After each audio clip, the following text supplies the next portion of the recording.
बांकी भोगीपुर अंचल में हाथी उपद्रव गतकाली चंदका डमपड़ा अभयारण्य 22 टिकिया हाथी आसी व्यापक धान फसल नष्ट कर एकर एकर जह्नी कोबी जमी पशि खाइबा सहित दली चकटी नष्ट कर लगी हाथीपल निजर सुनार फसल उजुड़ी जाइथिबा देखि क्षोभ प्रकाश करिसंती चाषी रागरे आउ जहा थिला ताको उपाड़ी फोपाड़ी देछि चाषी। कोबी बाइगण जह्नी आउरा बोदी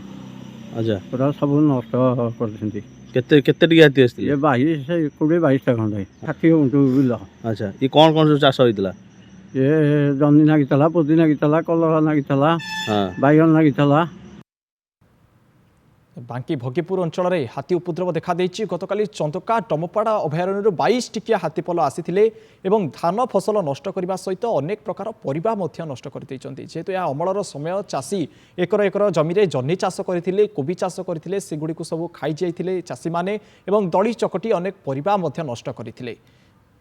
इस संक्रांत अधिक आलोचना करने आम सहित फोन लाइन जोड़ी होती बांकी रिपोर्टर तापस जेना। तापस 22 टिकिया हाथीपल अचानक चंदका डमपड़ारू आसिचंती किंतु वन विभाग एप्रति निघा नहीं और वन विभाग कौन अधिकारी घटनास्थल में पहुंची नहीं या कौन प्रकार प्रतिक्रिया मिल पार्ची कि वन विभाग अधिकारी तरफ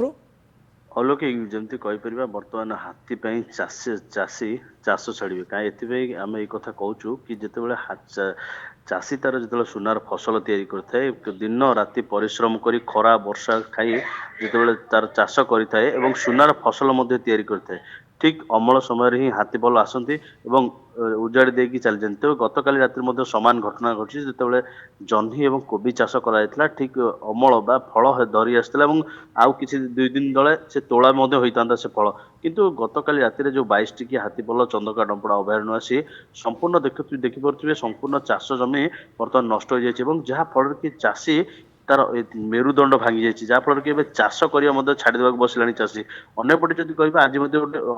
दुखदायक चित्र देखा मिली कहीं चाषी जो सकाल बिल देखी चाष जमी कि आउ जो गोटे जहाँ भी थिला काटिकी ओपाड़ी देता कहीं तार देह सही नाला जहाँफल कि जो हृदय विदारक चित्र देखा मिलता सकाल समय कहीं चाषी चाष कर संपूर्ण नष्ट हो जाए जहाँफल कि आउ जो किसी ओपाड़ी देती चाषी चाष छाड़ी बर्तमान एक प्रकार चेतावनी वन विभाग कथा कह वन विभाग जब आसूची कि ठीक टाइम आसुनी कहीं जिते हाथी आसुच्च किसी समय कि पुणी चली जाऊँ जहाँफल कि हाथी मान उपद्रव बेस देखा